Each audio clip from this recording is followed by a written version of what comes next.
Hey, Shalom Akim, Shalom. First and foremost, as always, I want to give all praises, honor, and glory to Yahweh, Bahashem Yahweh Shai, Bahashem Chakodash. Call Halal Yahweh, Bahashem Yahweh Shai, Bahashem Chakodash. Double honors to the apostles and the elders of Great Millstone that taught us his truth. And as always, we want to give much peace, love, and salutation to the elect of Yasha Allah, the house of David, the elect of Yahweh, Bahashem Yahweh Shai. That's pushing this word with all truth and sincerity. All right. Lord willing, we're of that elect number. All right. And we're in some very, very exciting times, man.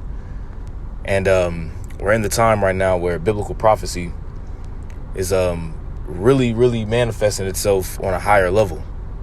Okay. As the scripture says, the end is manifest. All right. And for us to know that we're in the end, Yahweh Ba'Shem Yahweh Shai gave us particular signs and particular things that would be taking place in the last days that would be a signal of his coming. All right, the coming of Yahweh Shai. All right, and one key thing that we look forward to is the fall of Babylon the Great. All right, because that's a major if that's one of the major prophecies that's going to take place. You got the MOTB, being instituted, and then you're going to have the fall of Babylon the Great, and then chiefly what? Yahweh Shai's return, and then the glorification of the elect and a righteous kingdom being established on the planet Earth. But before a righteous kingdom is established, all right, war has to take place. There's going to be a turmoil on the planet Earth, all right, and there's going to be turmoil within these different nations within this beast system. Now, what you see here on the screen is an article from RT News, and the article reads, it says, Turkey explains why it hasn't placed sanctions on Russia. Okay, now we know that Turkey is a NATO ally. All right, it's part of the North Atlantic Treaty Organization, and with NATO, we understand and know that if there's pretty much a war that breaks out between any kind of NATO nation, all parties of NATO have to join together or band together to fight against that so-called foreign enemy. All right, and NATO really was created to combat Russia, the USSR. All right, which is all biblical prophecy. And NATO and EU is this beast system. But as you see here in the title, it says what? Turkey explains why it hasn't placed sanctions on Russia. And when I read that title, I immediately thought of Daniel, the prophecy in Daniel, the 2nd chapter. And we'll get it real quick. All right, this is Daniel chapter 41, chapter 2, verse 41. It says, and whereas thou sawest the feet and toes, part of potter's clay and part of iron, which the feet and toes, part of potter's clay and part of iron, is this beast system resurrected, this Roman Empire resurrected again today into this beast system, NATO and the EU. All right, and it's pretty much the rebirth of the Roman Empire. Okay. It says, the kingdom shall be divided. All right, it's going to be a division within these kingdoms. And did not Yahweh Shai say a kingdom that's divided against itself shall not stand? Letting you know that Yahweh Ba'Shem Yahweh Shai is the one that's in control of all these different things. The scripture says that the king's heart is in the hand of the Lord, and he turns it whithersoever he will for prophecy ultimately to be fulfilled. Right? It says, but there shall be in it the strength of the iron, which is which goes into the military might, spearheaded by America, right? For as much as thou sawest the iron mixed with miry clay. Okay? It says, and as the toes of the feet were part of iron and part of clay. I'm just curious just to get this word clay here in the Hebrew. All right, this word clay is chasap. Okay. And we're reading Daniel 2 and 42. So that word clay is Chasap. Just bear with me, Baba Shah.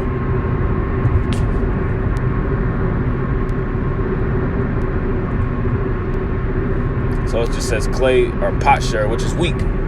You know, you have a potsherd and then you have an iron. You know, anything that's iron compared to a potsherd, that clay is weak. You know, it makes me think of the scripture just as a reference. It says that he's going to dash them as a potter's vessel.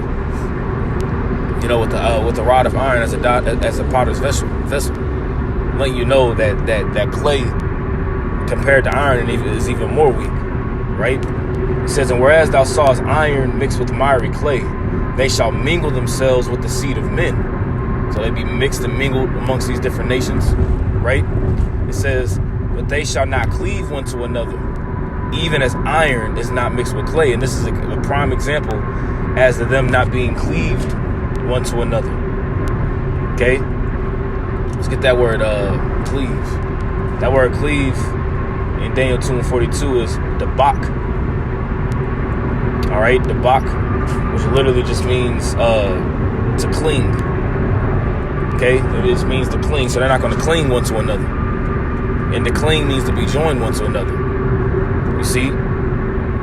So I got another prophecy I'm gonna get here, but I'm gonna read a little bit of this first. It says, Moscow's actions in Ukraine cannot be justified, but they are not unprovoked, according to the Turkish president's spokesman.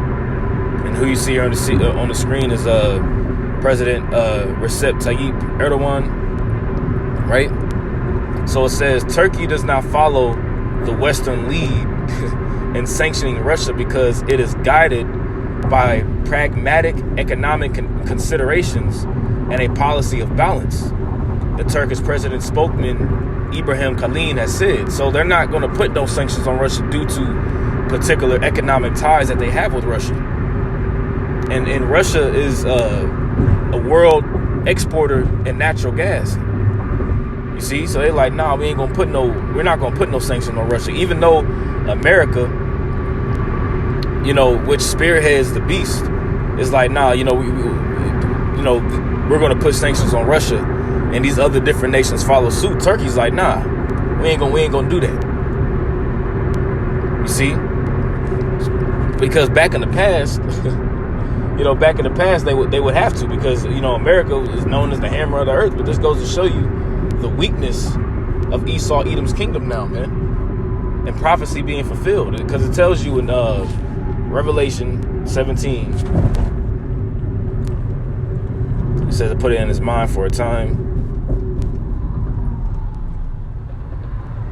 Okay, this is Revelation 17:12. It says, and the 10 horns which thou sawest are 10 kings, which have received no kingdom as yet, but receive power as kings 1 hour with the beast. You see, in these 10 horns is these different EU nations and NATO nations, more particularly these EU nations, you know, that deals mainly with the financial sector. But also, too, you have nations that are in the EU that aren't a part of NATO. Then you have nations that are in NATO, not a part of EU, and vice versa. You have different nations that are within NATO and the EU, too. It says, these have one mind, and shall give their power and strength unto the beast. See that? So they have one mind, and they will give their strength and their power to the beast, and they will make the different agreements and pacts that they have. For example, NATO, as its acronym is a pact. You see? But eventually what's going to happen?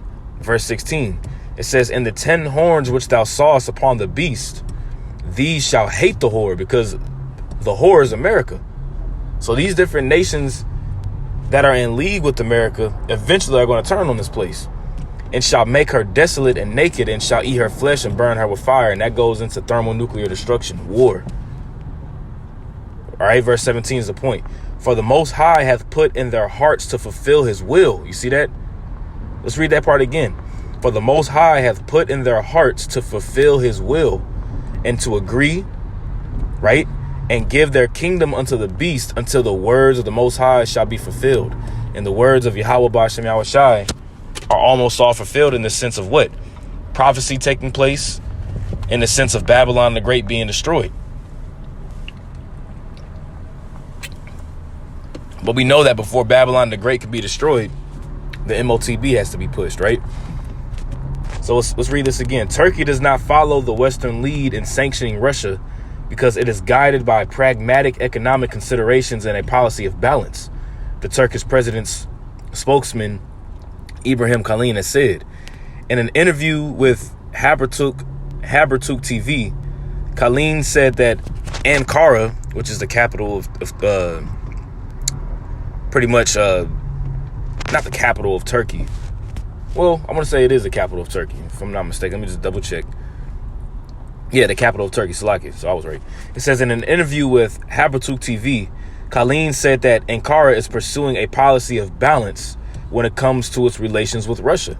Like I said earlier, they have particular deals and contracts with Russia. All right, that if they were to put sanctions on them, it would affect their country, right? As we are dependent on foreign sources for energy, Russia as one of the main ones, we develop relations with Russia as we do with Iran. You see, and Russia and Iran are two key nations that America, Babylon, has a strict policy against with sanctions. You see, and Russia and Iran are allies. You see that? So it's kind of like, in a sense, for Turkey, in a sense, it's kind of going against the grain when it comes to following after America's lead when it comes to the sanctions and being against, the so-called enemy, right? It says, as we are dependent on foreign sources for energy, we develop relations with Russia as we do with Iran. He explained, noting that Turkey also enjoys good relations with the U.S. and other Western countries. See that? So they're like, man, no, we have a good relationship with with America too. You see that? So this is a clear indication that what we read in Daniel the 2nd chapter, that what they will not cling one to another. That's the iron mixed with the clay. You see that? So it says we do not impose sanctions on Russia over the Ukraine war. Right? Of course, we have to protect the interests of our country. See that? And he's like, no, we got to protect what we got, but we got to protect what's ours. You see, it says, in Kalin's opinion, imposing sanctions on Moscow will harm Turkey's economy more than Russia's. Let's read that again. In Kalin's opinion, imposing sanctions on Moscow, which, if you don't know what a sanction is, you can just look it up yourself. But for time's sake, it's just pretty much when you can block a country or a nation off from being able to move their money, in a sense, or being able to move their money and resources, and for them to be able to get particular resources, right? It says imposing sanctions on Moscow will harm Turkey's economy more than Russia's, because what? They rely upon Russia as a key country that provides them natural gas, energy. So putting sanctions on them would hurt their economy, right? That's why you have today them talking about this war with Ukraine is the reason why the gas prices are so high. And we're just blaming on Putin. And these people like, yeah, these red-blooded Budweiser drinking Americans. Yeah, Putin, blame it on that. They had no clue what the hell was going on. Okay, it says we took a clear stand. At present, the Westerners have also accepted it. They do not say anything about Turkey's position for geopolitical reasons. You see, and also too, because Turkey for a minute has been buying arms, particular weaponry from Russia too. And that goes into the prophecy in Ezekiel, the 38th chapter, where it says that they shall be a guard unto them. I really want to start at the top, but for the sake of time, I'll just get to the point. This is Ezekiel 38 verse 7. All right, it says, "Be thou prepared, and prepare for thyself, thou and all thy and all thy company that are assembled unto thee." And the company goes into these different nations that are assembling themselves underneath pretty much Russia's jurisdiction. It's a hard word to say. Jurisdiction, right? You got the BRICS nations. You got all these other smaller countries and nations that are gathering, and bigger nations as well, that are gathering themselves together and making deals with Russia, buying particular defense missile systems, weaponry in return, pretty much for protection. You see, in particular deals and contracts that they have between Russia and these different nations to join, pretty much to join in league with one another, man. It says, thou and all thy company that are assembled unto thee, which is military, and be thou a guard unto them. You see that? So Russia is being a guard unto these different nations, man. And what is a guard? Like a protection. Let's get that word guard in the Hebrew. That word guard in the Hebrew is mashamar. Okay. Mashamar. It says, above all guarding, watch thy heart. Band. You see, guard. A band of guards. See? So it's like a watch in a sense. Because these different nations are going to come up. We read it in the prophecy. These different nations that are in league with America eventually are going to turn on this place. We know, according to biblical prophecy, that that's going to happen. We know that NATO and these NATO and EU nations are all going to turn on this place, man. We already understand that.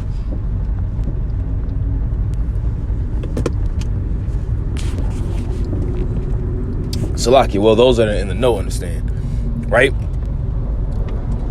It says he also emphasized that his country does not support the policy of imposing personal sanctions against Russian businessmen, as America is doing, right? Those who are called billionaires in the West are called oligarchs when it comes to Russia. Pretty much it's the same thing. And are there no such leaders in the U.S. or Europe? You see? And they all got the same thing going on. So they're like, no, we're not going to do that. You see?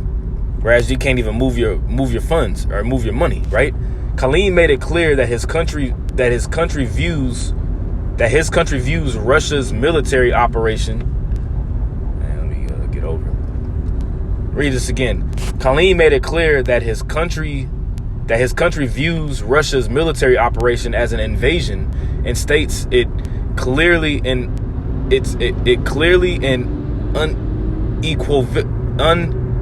man, this is a hard word to say for me for some reason. Salakia. Unequivocally.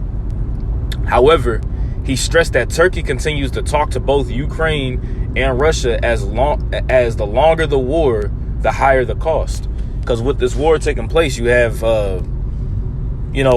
particular goods and exports that have pretty much stopped moving due to particular mines that are in the particular ports that Ukraine uses in the Black Sea.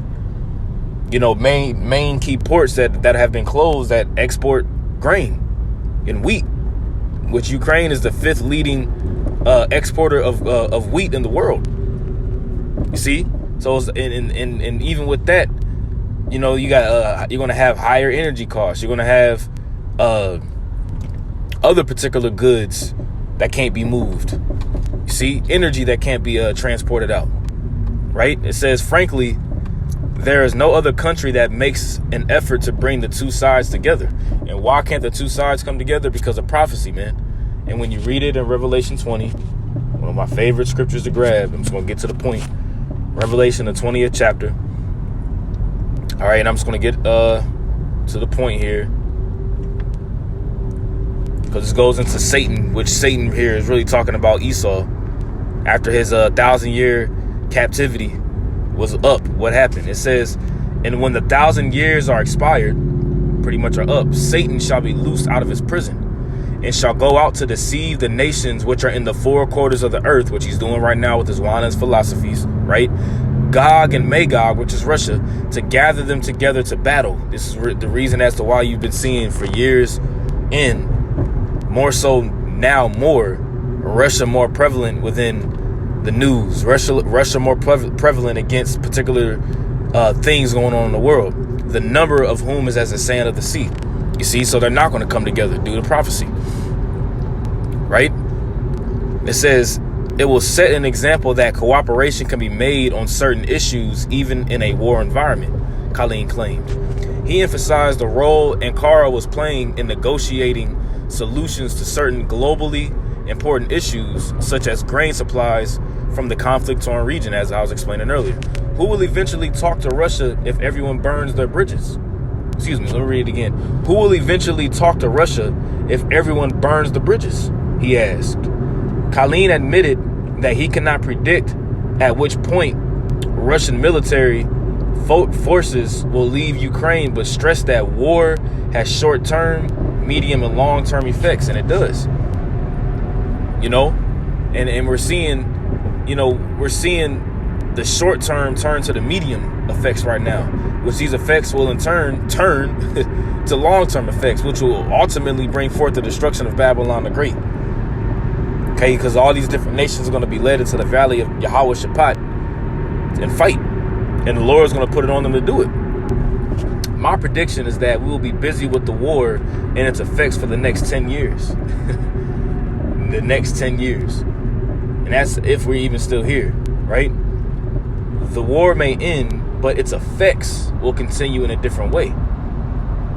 It says, in his opinion, the world is facing a new kind of Cold War. And what was the Cold War?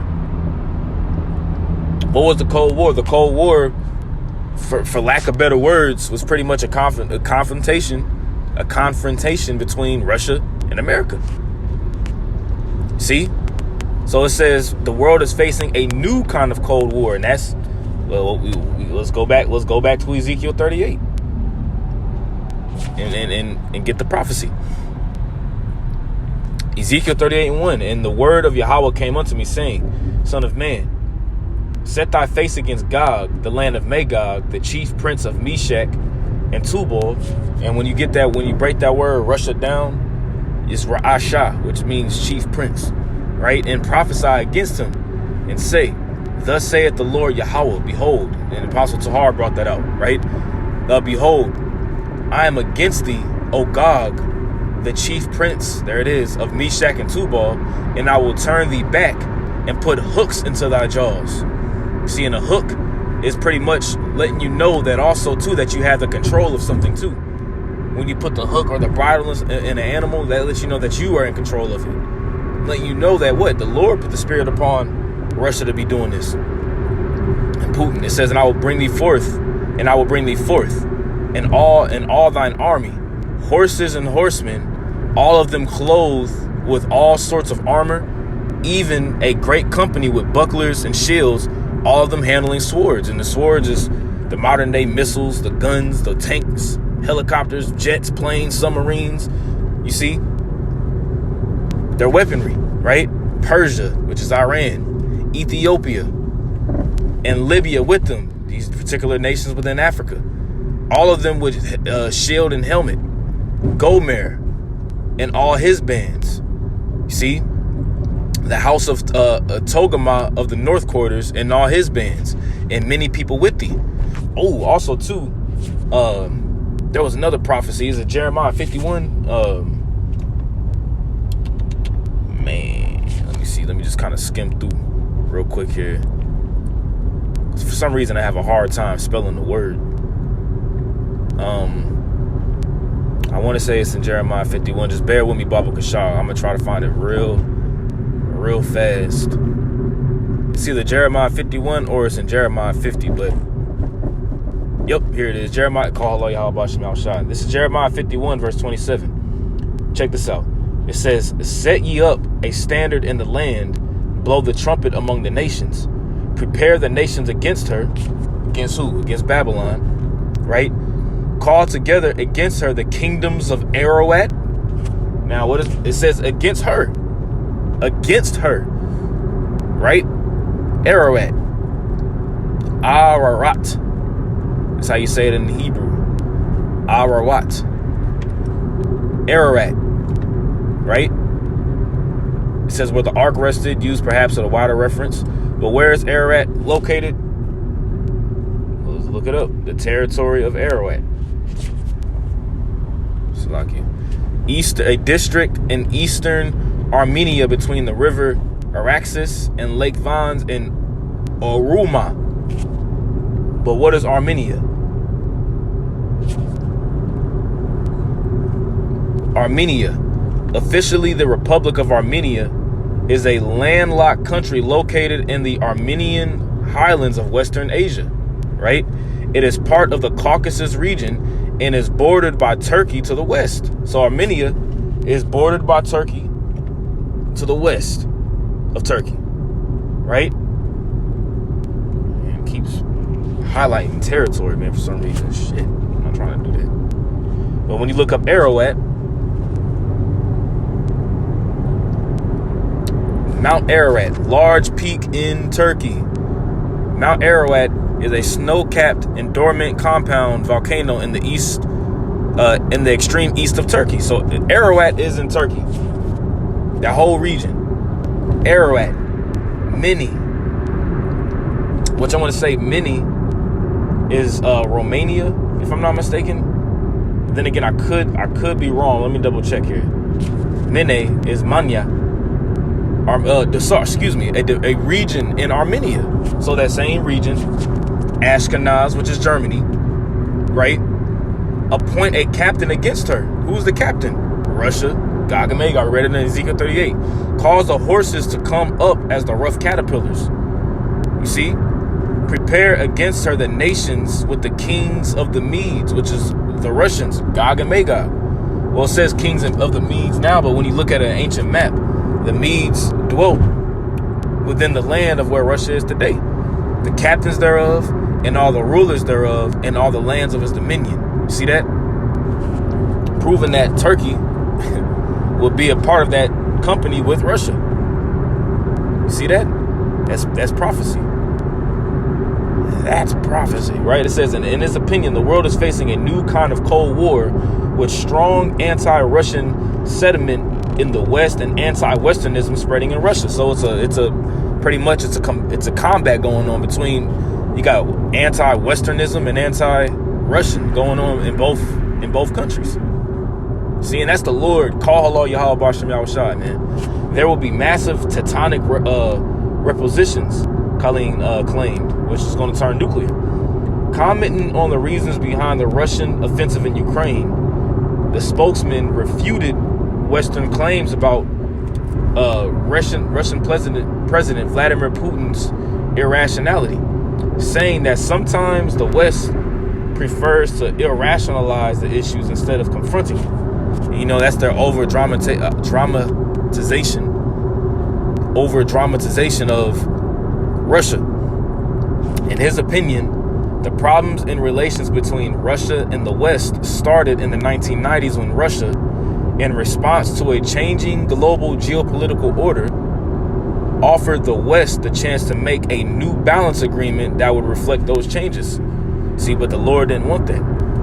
See, those who wanted to suppress the countries wishing to get out from below said, let's go the way of conflict, he explained, stressing that this never justifies the Russian invasion of Ukraine. Colleen pointed to the importance of not ignoring the cause and effect relationship. See, there's a cause and effect behind these things, which is going to be ultimately war. Because really they're setting up a new global system anyway. And all these different nations are on league, but it's just really Esau fighting amongst themselves, infighting taking place. For position, for resources, right? We'll just finish it off.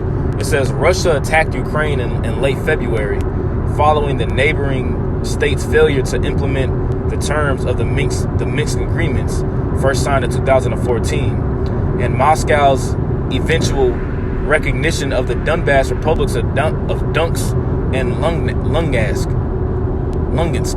saying that correctly.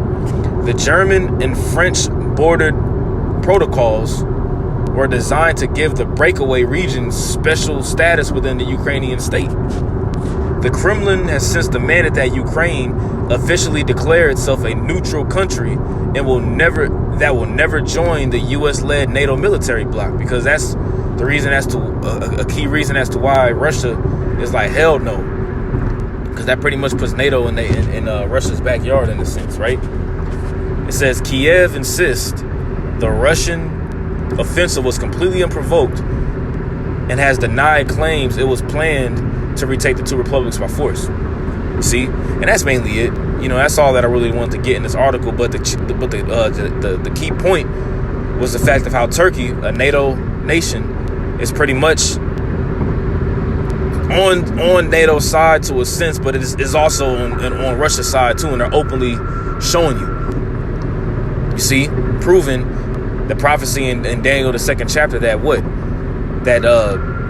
the 10 toes will be partly strong as iron, but it's going to be partly weak as clay.